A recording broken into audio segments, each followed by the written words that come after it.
But right now I'm joined by Courtney, who's the Joint General Secretary of the National Education Union, to talk about the news that children aged 12 to 15 will be offered a single vaccine dose from next week. And broadly, are you happy about this plan, Kevin?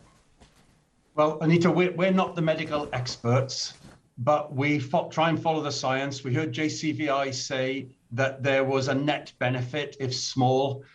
We heard the chief medical officers say this could really impact on reducing disruption in schools. And that's what we've been calling for, is measures that can reduce disruption in schools. So I think a lot of teachers and school support staff will be pleased that this decision has been made. We'll hope that parents agree for children to come forward and hope that it can impact on reducing disruption. Yes, as you say, it is about reducing disruption rather than any hugely measurable health benefit for this age group, who are unlikely, as we know, to suffer any terrible effects from COVID, the vast majority, thankfully. So what about the actual implementation of this vaccination programme then? Are schools ready to accommodate this? Well, school sites are used regularly as part of this country's childhood vaccination programme. So there is some experience of it. Obviously, it's a new vaccine, a new vaccination, but schools are used to being used as sites. It's always the NHS staff who do the jabbing, but schools can create a bit of the framework around it. And schools will be very willing to do that. I think they will want to make sure that the government is taking the lead on the public health messaging and taking the lead on any questions about consent. And I think, parental consent, we think, is important. And it's for government to talk about that.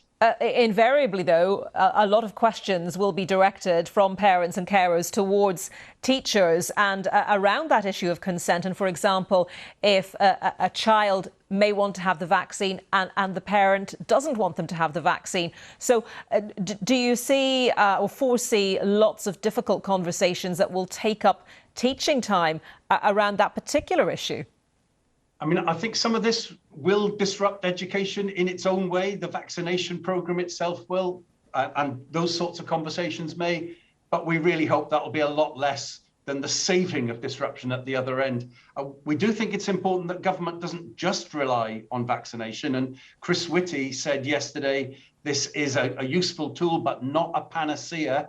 He said it's not a silver bullet to stop all the disruption. So we want to carry on pressing the government on the CO2 monitors, on having ventilation and HEPA filtration, because as you said, children by and large are not badly affected by the disease, but they'll still have to stay home if they test positive, disrupting their education. And that's not just disrupting their time in the classroom. It also means they lose time in the playground. They lose their swimming lessons. They lose their friendship development. And that does have a real impact on children. So we want to work to try and avoid that disruption. So just going back to that point on the question of consent and conversations that parents and carers may be having with teachers, are you issuing any particular advice to teachers about how to handle that sort of scenario?